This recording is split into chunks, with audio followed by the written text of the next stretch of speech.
if Deku had matter manipulation? Part 3. Now, before I start this what if, please comment your what if suggestions down in the comments section below. And if you see a what if you like, please like that comment, as I am going to be taking the most liked comments that are what if suggestions, and I'm going to be putting them in a poll on my community tab, and the winner of that will be created into a new what if somewhere within the next week. So now let's get into this what if. Where I left things off, All Might was talking to the students of Class 1A.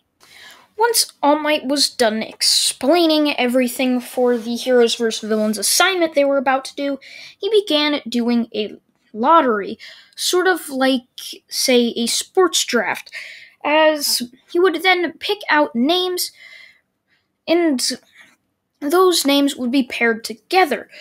Let's say for a team, as Izuku would be paired up with Bakugo Katsuki, while Uchako Uraraka would be paired up with Ida Tenya, or Tenya Ida. Now Ida's team would be the villains, while Izuku's team would become the heroes. This was all just an example round, as All Might told them that this is going to be the first round and the example for all the rest of the students. All Might would give a little more information to Izuku and Bakugo and Uraraka and Ida before they started, as Uraraka and Ida would leave and head into the building to put the bomb somewhere and start to set up traps, as they had 5 minutes to do so. While Izuku and Bakugo would be left waiting outside of the door for 5 minutes, waiting for All Might to give them the signal that they can head inside the building and can start the training exercise. As soon as All Might would give them the go-ahead, they would rush in. Well, it was more like Bakugo rushing in.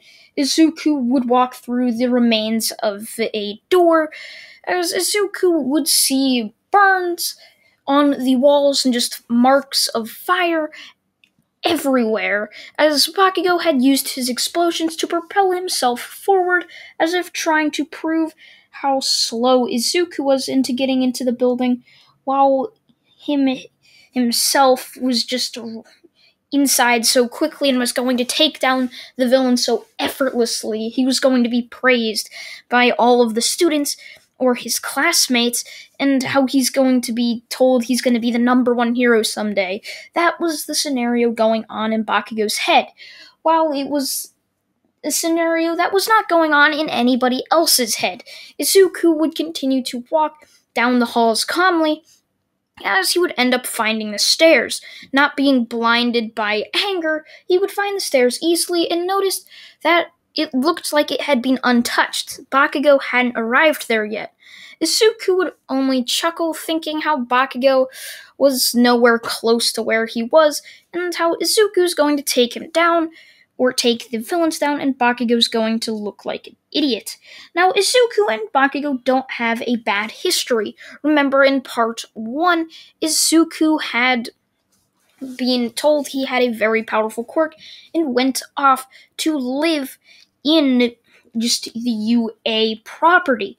And so Bakugo and Izuku would never get on the bully basis that they are in the canon anime. However, Izuku still remembers Bakugo. Bakugo was like his only friend. However, Bakugo did get his quirk before Izuku, and once that happened, he saw how Bakugo was so arrogant. Izuku, being a not-so-smart child at the time, had no clue what that was, but looking back on it, he realized how bad of a friend Bakugo could be, and started to just despise Bakugo's behavior, especially after being reminded of it in the time he was in, or is in, Class 1A, as he's still in there and he's only been with Bakugo and the rest of his classmates for around a week or 2. Or maybe just 2 days, I kind of forgot. Izuku would then continue to walk up the stairs to the 5th floor, thinking how stupid it would be if they put the bomb up there, but it was also the farthest from the entrance, and it was actually kind of smart, being that it would waste most of the time from Bakugo and Izuku. Izuku would look in through a window in one of the doors and would see the bomb inside, hiding behind 2 pillars. Izuku would also see Uchaku, Uraraka, and Ida just talking there, as Izuku would then open up a portal, which would open up right behind the bomb, which his portal would open up right outside just the sight of Ida or Uraraka, as Izuku would step through and touch the bomb, looking around it, and would see Uraraka and Ida still talking. Suddenly, over the intercoms, a very loud and happy voice would say, "And the hero team wins!" Ida and Uraraka would instantly start to look around frantically, like, "Wait, what? How did they win already? No one's even in here. The door is still shut." All Might would see them just being crazy and would laugh. "Well, young Uraraka and young Ida, if you look behind the bomb, you will see young Midoriya over there. He used one of his powers to get behind you two, which, since you were talking and not focused, he was able to easily get the bomb." Uku would say that it's alright that they lost and that they'll win next time as long as they try hard enough. From there, the door would be burst down, just like the one at the entrance, to see a very mad, enraged, filled Bakugo saying, "What? How did we all win already? I didn't even kill any of the villains yet."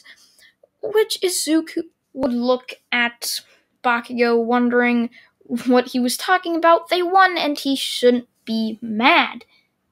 Bakugo would stomp off, just in a rage-filled mode or something that no one could seem to get him out of.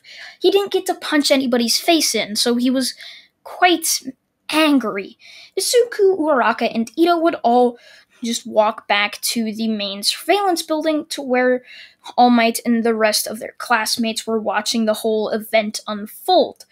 They would see Izuku walk in and would congratulate him, as Izuku would ask them if they knew where Bakugo was, as they would just point to a corner with Bakugo just talking to himself or muttering, much like how Izuku does in canon, but it was more just Bakugo looking angry, sitting in the corner, just being angry at himself for not finding the bomb faster than Izuku and killing Uraraka and Ida. Sure, he wasn't going to actually kill them, he was just going to, let's say, destroy them as if they were actual villains. Izuku, on the other hand, was just looking at Bakugo, wondering why Bakugo's like that, as Izuku would then look back at the camera to see the next set of teams were already walking down there.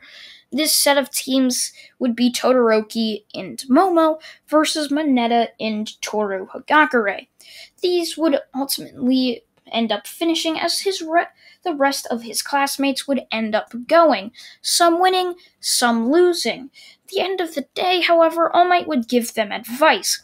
They just have to keep on trying. They will do this event or assignment multiple times throughout the year with the exact same teams.